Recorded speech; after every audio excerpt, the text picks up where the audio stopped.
Assalamualaikum, ketemu lagi sama saya Putri Ismelda yang akan ceritain kisah-kisah horor buat teman-teman semuanya. Tapi sebelumnya jangan lupa di like dan di subscribe ya, biar saya tambah semangat bikin videonya, oke? Saya akan ceritain dulu tentang genderuwo. Genderuwo ini apa sih gitu kan? Genderuwo ini adalah makhluk atau jin kafir dari kalangan ifrit yang diceritakan dia ini merupakan makhluk jin yang sangat suka menyetubuhi wanita atau menyetubuhi manusia. Dalam satu kisah, si genderuwo ini disebut sangat suka mendiami atau mencokoli rahim atau vagina wanita yang bisa menyebabkan wanita itu memiliki kelainan hiperseks atau gairah untuk melakukan seks yang sangat tidak terkendali, bisa dikatakan sulit untuk dipuaskan ya kan. Selain memang ada faktor biologis, tapi sebagai masyarakat meyakini bahwa wanita yang mengalami hiperseks itu dipengaruhi oleh genderuwo yang mendiami liang vaginanya atau rahimnya. Tentu saja dong ini merupakan suatu hal yang merugikan. Selain merugikan suami, juga merugikan istri tersebut. Kenapa? Karena setiap wanita itu melakukan hubungan badan yang merasa terpuaskan itu adalah genderuwo itu sendiri. Tapi ada juga cerita bahwa genderuwo ini sering sekali menyamar atau menyerupai rupa suami yang telah meninggalkan istrinya.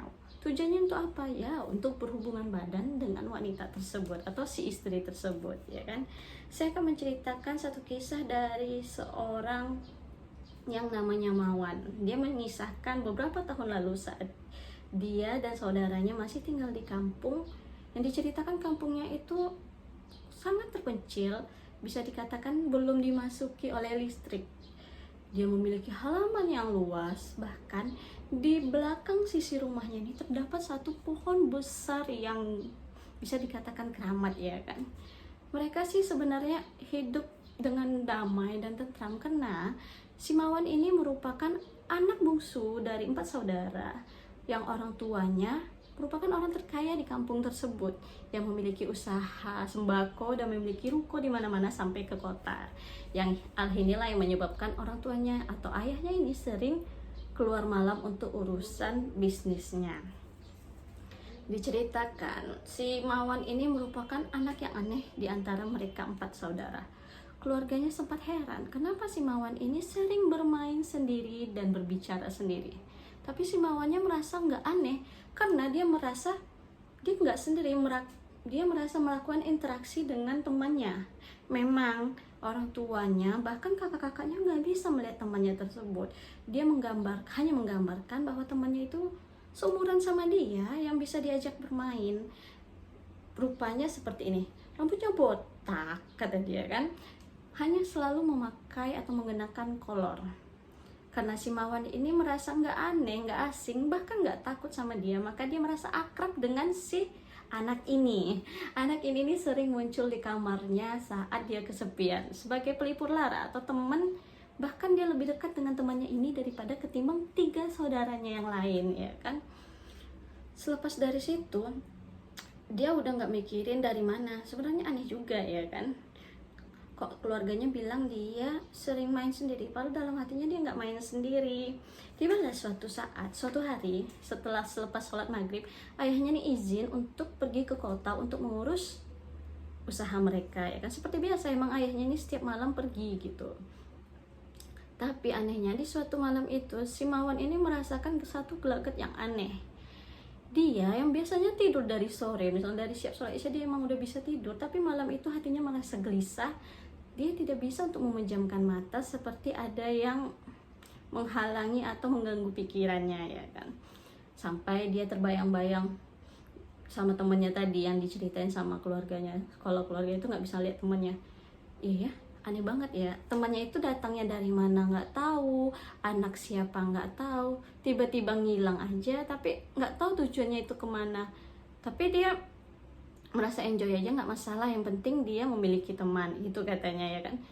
Belum terlepas dia dari masalah temannya, tiba-tiba waktu itu pukul 11 malam dia mendengar satu degap atau deruk langkah yang tegap gitu masuk membuka pintu rumah utamanya. Dia heran, tengah malam siapa yang datang ya kan, atau ibunya keluar. diperhatikannya dari lubang kunci pintu kamarnya. Apa yang dilihat si Mawan? Betapa kagetnya dia bahwa dia melihat sesosok makhluk besar hitam mengerikan.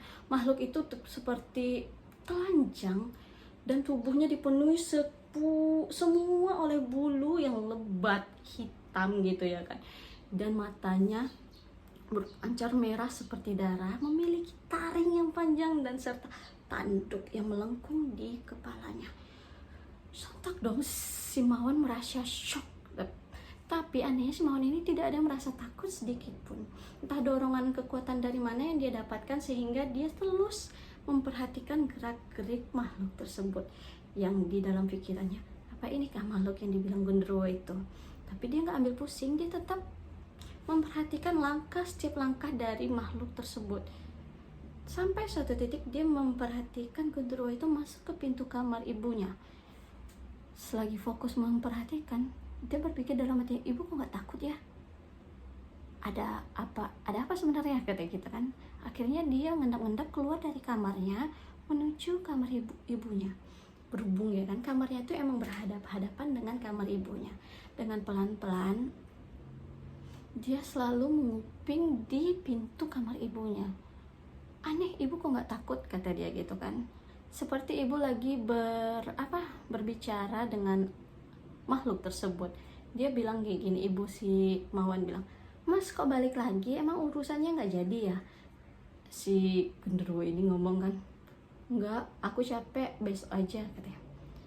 Asik-asik mengobrol, si Mawan ini tetap memantau walaupun emosi atau kecurigaannya ini udah memuncak, tapi dia mencoba untuk tenang dan memperhatikan pergerakan dari si iblis tersebut ya kan.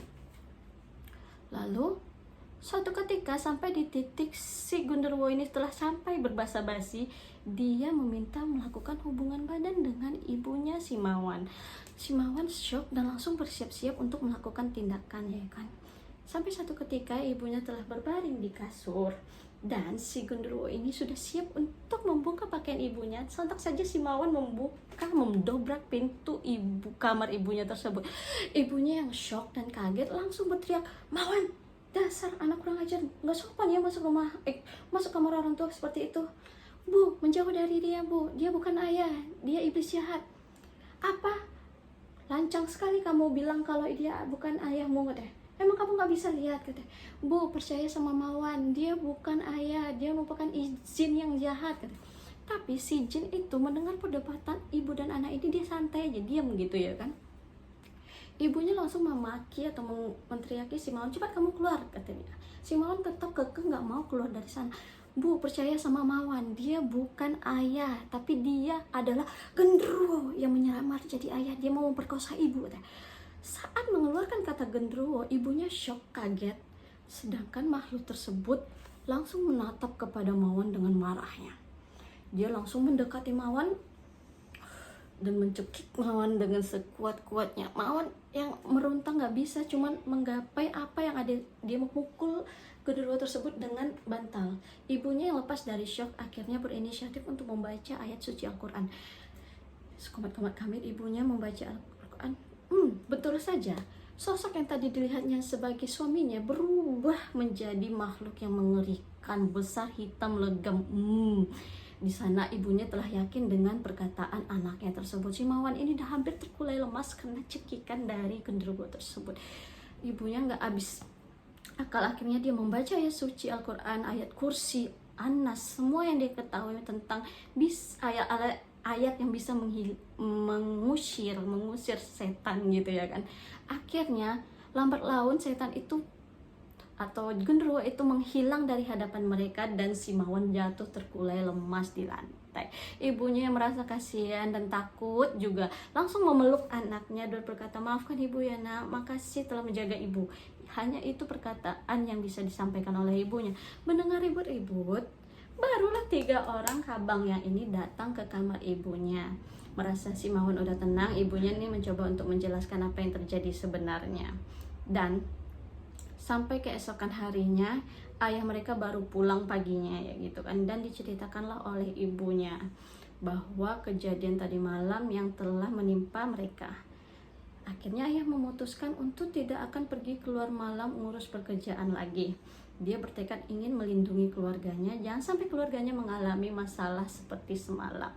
Iya, kalau dibilang ya kan, Genderuwo itu setelah dipikir oleh ayahnya merupakan penghuni pohon besar di belakang rumah mereka.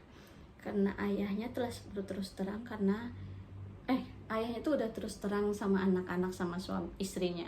Di belakang ini merupakan pohon angker yang diyakini dihuni oleh genderuwo. Tanpa pikir panjang, si ayahnya ini mengajak para warga kampung untuk melakukan seperti ritual-ritual kecil sebelum menebang atau menghilangkan pohon tersebut, berharap mereka bisa terbebas dari gangguan jin tersebut. Dan ayahnya sangat berterima kasih sekali sama si Mawan karena dengan kegigihan dan keberanian anaknya bisa melindungi ibunya dari makhluk iblis atau bisa dikatakan genderuwo yang ingin memperkosa ibunya. Bisa dibayangkan kalau nggak ada Mawan itu dalam pikiran ayahnya. Dan mereka sampai sekarang hidup bahagia meskipun tidak tinggal di kampung itu sendiri, tapi yang masih menjadi teka-teki di keluarga mereka, dari mana asal usul ibaratnya kelebihan yang dimiliki Mawan ini, karena dia bisa melihat sesuatu yang tidak bisa dilihat orang lain dan dia tidak pernah merasa takut apapun itu yang ada di depannya. Tapi si Mawan menganggap itu semua sebagai anugerah daripada yang maha kuasa. Karena coba dibayangin, seandainya si Mawan ini nggak punya kekuatan demikian, bagaimana nasib ibunya yang telah atau yang diperkosa sama si genderuwo. Nggak kebayangkan. Kayak dia selalu mengucap puji syukur, di balik kelemahan manusia pasti ada selalu bantuan dari yang maha kuasa. Oke, setuju ya kan? Cukup sekian cerita dari saya, semoga ketemu lagi di cerita-cerita saya selanjutnya. Bye bye.